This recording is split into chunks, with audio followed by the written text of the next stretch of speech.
guys, it's Helen here. This is today's painting, all finished. Look at that. It's called Neptune's Bird. I kept it a little bit shorter today because I have to go and do some chores, but I still think that turned out pretty good. So far it's all going well. That's day 8. I just noticed my paintings fit perfectly inside a book to keep them flattened, and here they all are. They're all adding up. There's so many of them, so now I can actually add one more to the pile. Yippee! I was having a chat to a friend this morning and telling her that this is working out really well for me. I remember thinking about YouTube many times and, over the years, and honestly, as I said the other day, I just thought, you're giving everything away for free. You're working for the great big blob, the globalist blob who's making all this money off advertisement.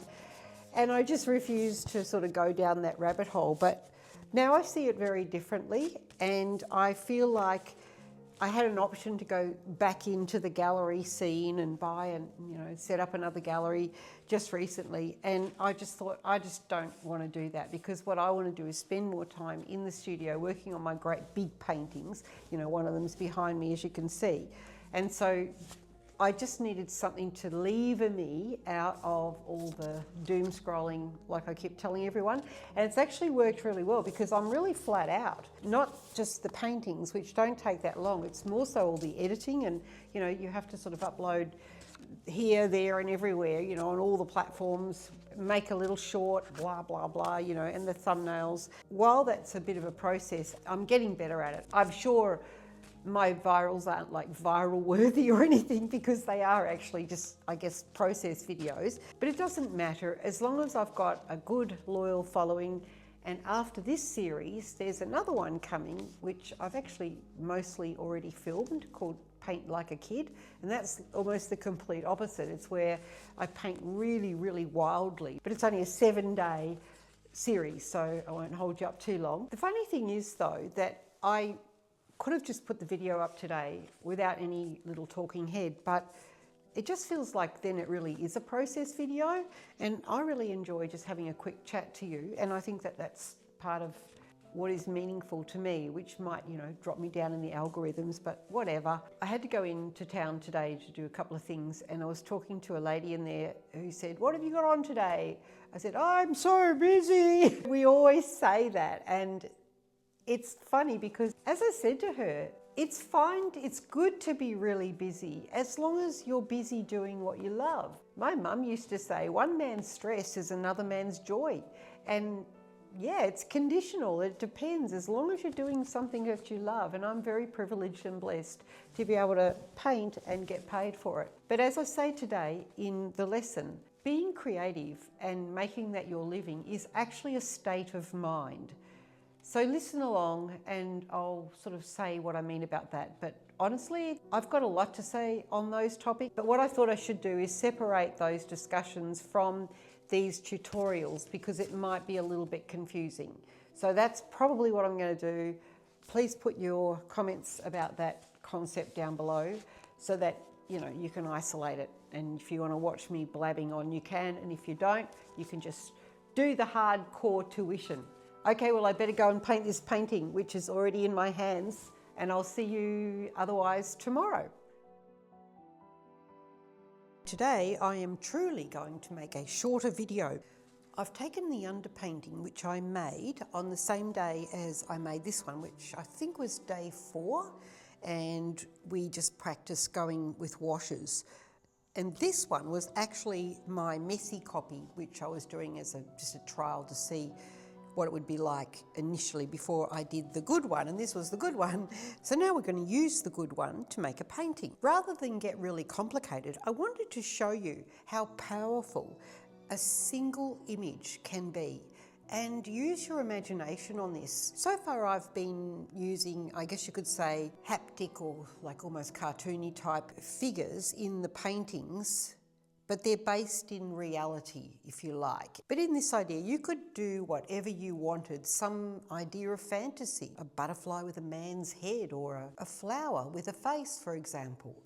So don't feel limited to what I will do today, but the idea is to say to you that when you have a base like this, it's a beautiful backdrop for something that you can add in that you want to have a lot of power without a lot of distractions. So I've got an idea today which is based on, I guess you could call, a mythological bird. In a previous painting, which was an oil painting, I made this little bird, very tiny oil painting, and it just emerged out of the colours, and I really loved how it felt and looked, mostly because I didn't really plan it. It was laced with emotion.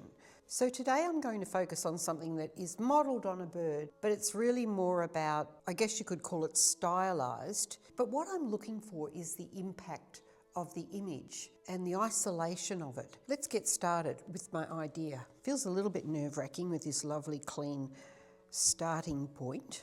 I want this image to have quite a large impact. And I didn't want to do it masked because when you mask, it does isolate the form from the background a lot more.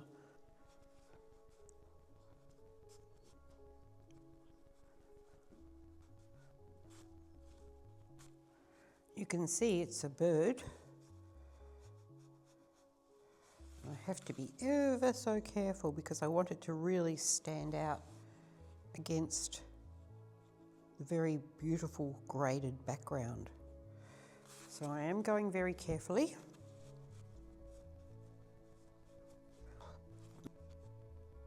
There it is, that's all I want on this painting. He could have been down a bit further, but I'll just leave that there. And now let's proceed with the rest of the detail. The fish would be probably like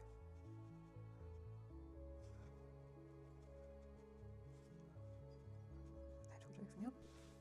As you know about how to use the power of the lifting and the water to bring. As you know, we're just going to set the stage here by creating a wet down base only in the place where the actual figure is, if I don't want it to look like a cutout. Now if I work my gouache magic like we have been, I'll just stir up a bit of the dry gouache first, the white gouache. I'm presuming that there's light on the top, so I'll start up there, even though this is going to dry out, and I'm going to take it all the way down.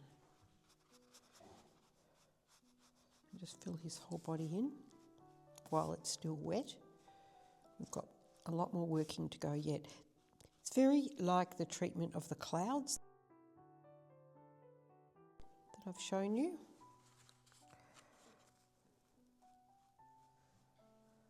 Don't worry, this is not the final treatment. We're just going to get a sense of opaqueness into our whole form.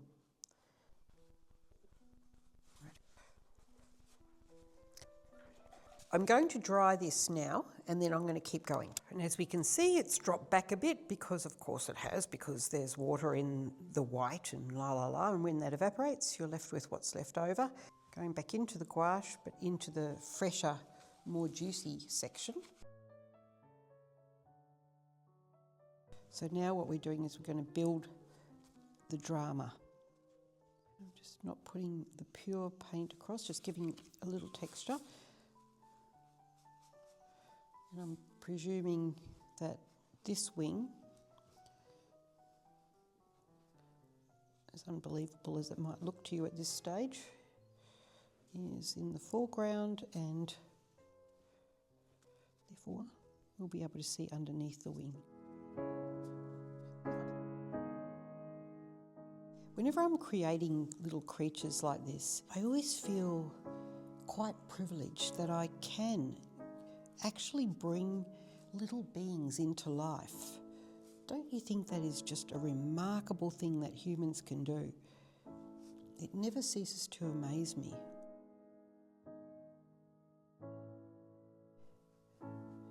I'm always in awe. I remember when I was a very young girl and I used to sit up in the roof space of our house. It was a very busy household, and I started drawing in an old diary, and I started to just let myself draw what was in my imagination rather than, whatever anyone said to draw or what was right to draw. And the images were insane, really dark. But what happened is I had the most remarkable realisation, and that was that, my God, I can create any reality I want right here on this piece of paper, also with words, because I was writing a lot of poetry back then. Even as a very young girl, it was like magic that you could do that. You could mould and create something from nothing. And this is exactly how you could be thinking about you sitting there with paint and brush and literally inventing reality. So don't hold back. Don't just do what everyone else does. Use your imagination. Now, bringing in some shadow. So I've brought in a little bit of burnt sienna into ultramarine, and I'm going to be a bit fierce with it for a minute, just to get a bit of drama, and we'll probably drop it back. But first, I want this to be loose-ish in here, just to give ourselves some form.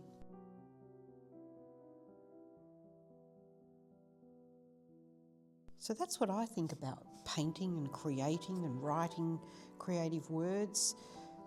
It's just a miracle that we can do it. So get yourself into gear. Stop worrying about being perfect. It just doesn't matter. And make something, create something. If you're a religious person, it's the closest you can get to basically just, having that creator or Mother Nature, God, whatever's your thing, working right through you. It's right there. It's for everybody to do. It's just whether or not you're blind to it. So there's no more of this saying, oh, I can't paint, I can't create. That's nonsense. You can. And the most beautiful work always comes from the place of someone who is a naive painter, as in they're not painting, to be perfect or to duplicate nature. Well, that's what a camera's for, right? It's just where you engage and you start to realise that creation's in your own hands. Go for it. There's your creativity lecture for the day. You'll always get one from me. Now I'm going to bring this down and just make that a little bit more believable. Right. Suspended, believable. And then a bit more on the top to get a real sense of sunlight on his head. As I mentioned in one of my videos, I just love writing. But the thing about painting is, and I think why I chose to make that my profession when I was very young, is painting is instant. You've seen me just in a few minutes create this magical bird that wasn't there a few minutes ago. Don't you think that's just crazy? I do. I'm going to try to give myself a little stop point.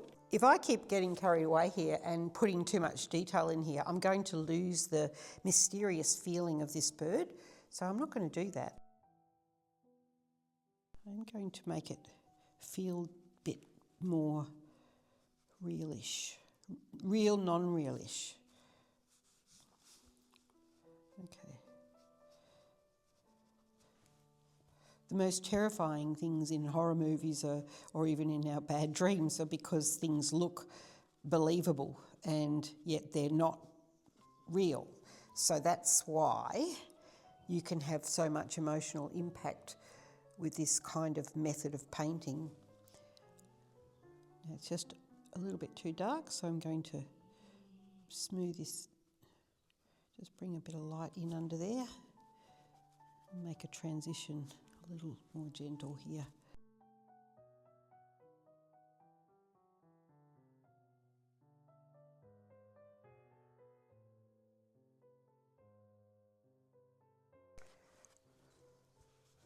Again, it's not real, it's a bit twisted and distorted.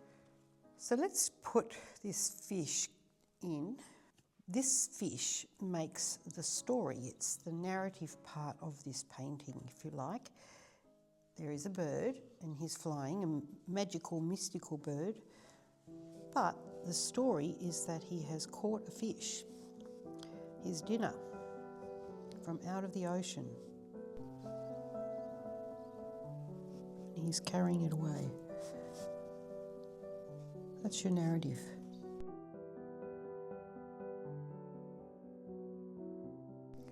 That's what gets people looking at your paintings for a long time. If they have them on their wall.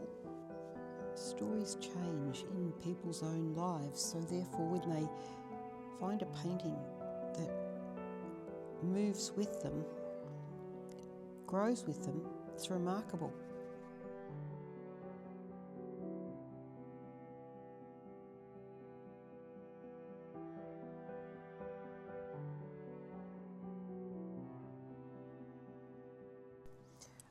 You'll see I'm having a bit of a battle down here. So the best thing if you've got something delicate like this is to give yourself a resting thing.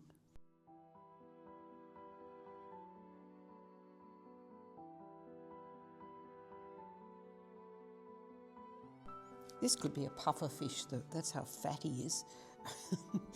To get some real shiny, wet look, we're going to have to get a really thick bit of white.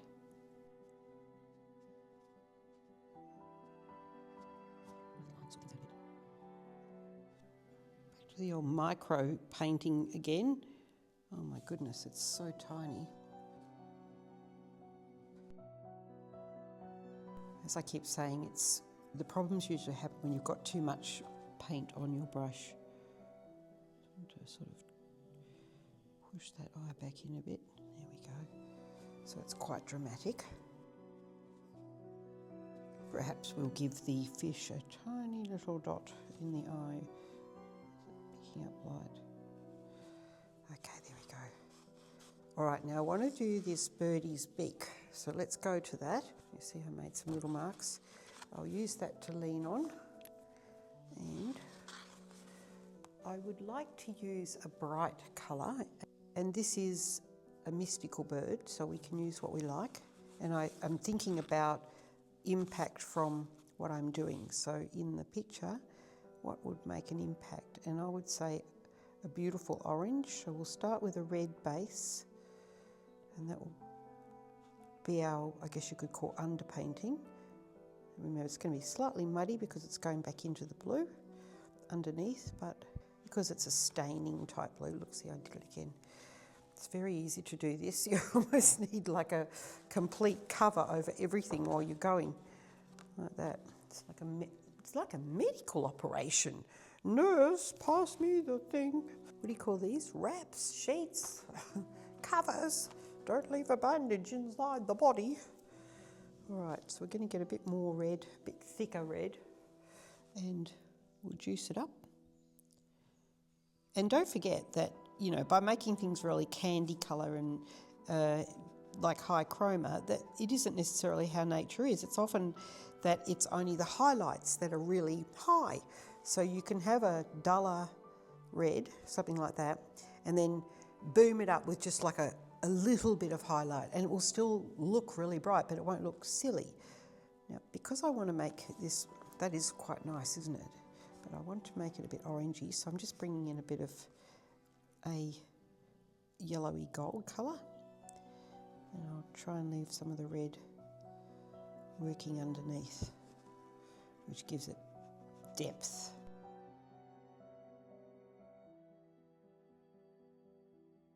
And if I wanted to amplify, which I do, the top, then that would be where the highlight is, but it would be better for us to dry first, but I'll just put the first.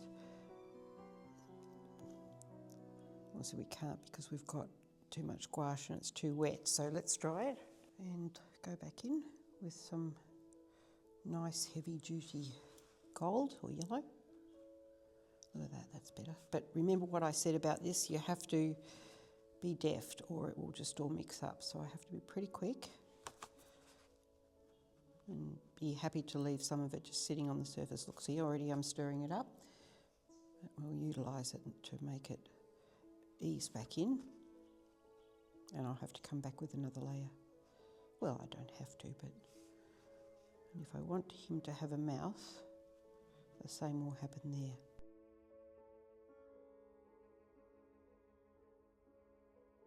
when I go out of the picture like that. I don't know if you can see it, but I'm basically just dabbing my brush into the towel. So, as we say, sometimes it's the details that matter, but you don't actually have to have too many of them. And this is a small amount of detail compared to the whole picture plane. Be careful now, Helen. Just use that out and don't go back into it. All right, I want to dry this because I do want a little bit of one last highlight on the top. Complexity without complexity. The eye is going to be the same. What I do want though is I want a ring around the eye, which is a bit darker, in I guess a sort of a reddy black. So I'm just mixing up a bit of crimson with a bit of sepia. Right, that's enough. Dry. Sometimes it's better to just use it straight out of the tube because then you've got no compromise at all. Let's get that to kiss into that black. These little things, you'll get them first pop and you won't have to go back and forwards, or you just might have to go back and forwards. And you know that the masking would have made this kind of easier. But we're not masking, not now anyway.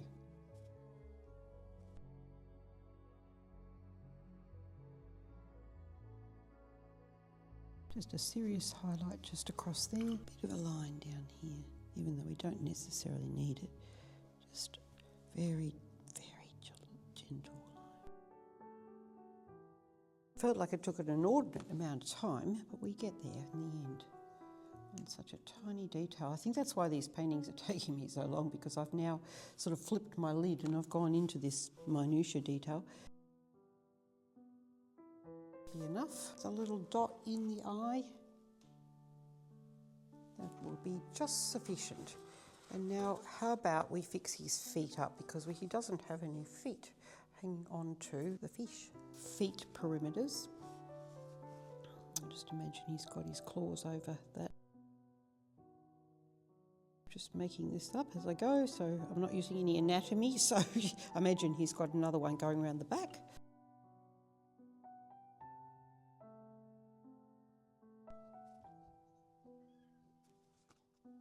Tiny claws, which would actually be in the fish, so we're not going to see much there. So we'll put some little glimmer.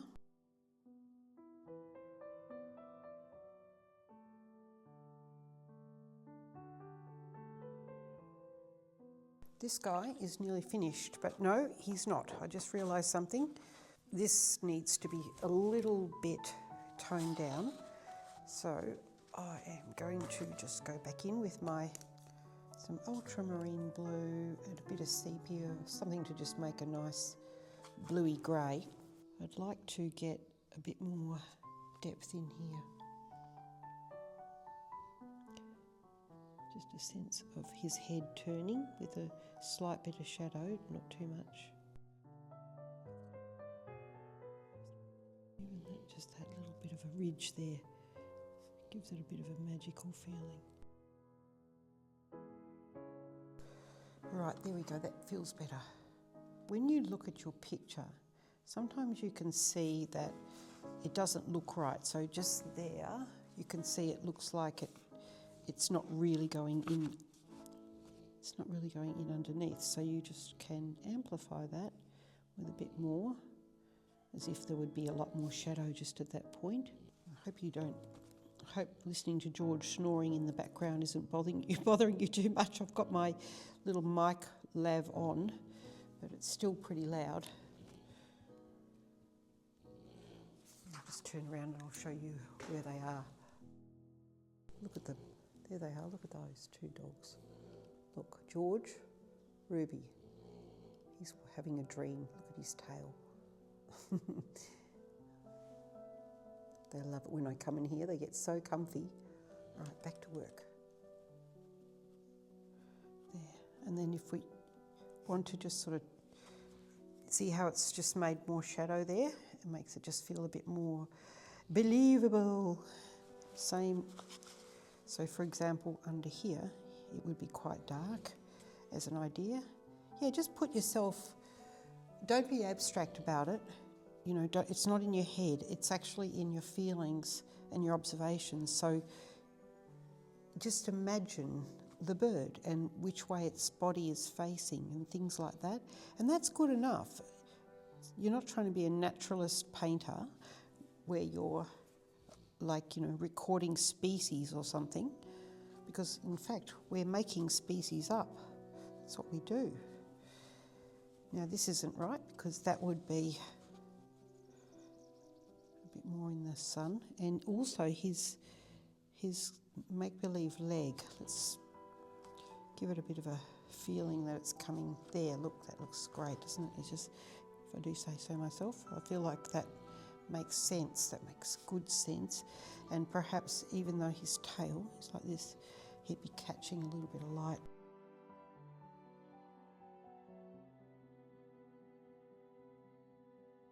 Right, and so I've left that deliberately quite, you know, loose and watery as an impression. Oh, I feel like that bird is actually finished. I'll just take it up and show you. See? I like him. Oh, doesn't that look? Just, it looks mystical. What can I do about these little messes down here? Well, without mucking it up, I have to be very careful. All right, so how can I rescue these little things? Well, there's a couple of different ideas that could be very, very subtle. You know, if I try to work over that, again, it's going to be a disaster. Instead of that, I know a little thing I did when something like this happened to me before. I made up a little very light wash of a similar, because I don't want to scrub it out. So whatever I do, it's the deft approach. I've just mixed up a tiny bit of ultramarine and sallow, not enough. Hang on. Right, it's very, very watery, probably too watery. So just dab it out a bit. Okay, let's see. And the idea is to just put some shapes in the water, like as if they were under the water, but not to scrub it.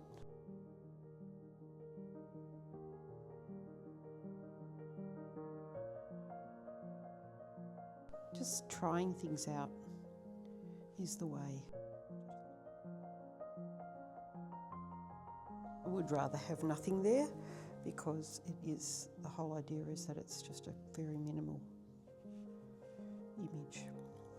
All right, that'll do. And then I reckon that's probably a finished painting, short of signing it. All right, that's it. That's today's painting, folks. What do you think? It's a different way of going about it, rather than me do like a lot of mass all over the landscape. It is only a tiny painting, like look at that. I'll show you. This is 21 centimetres by 14. So that's it, that's today's painting. I hope you've enjoyed that one. Let me know down in the comments what you liked about this one or didn't like about this one, and any ideas you've got, any suggestions for how I can make these videos better, any topics you would like me to discuss, and don't forget to subscribe and hit the notifications bell. And I guess you could give me a like if you like it. All those things really matter, and sharing the video, playing it in the background. This is the end of day 8. All right, that's it guys, I'll see you tomorrow.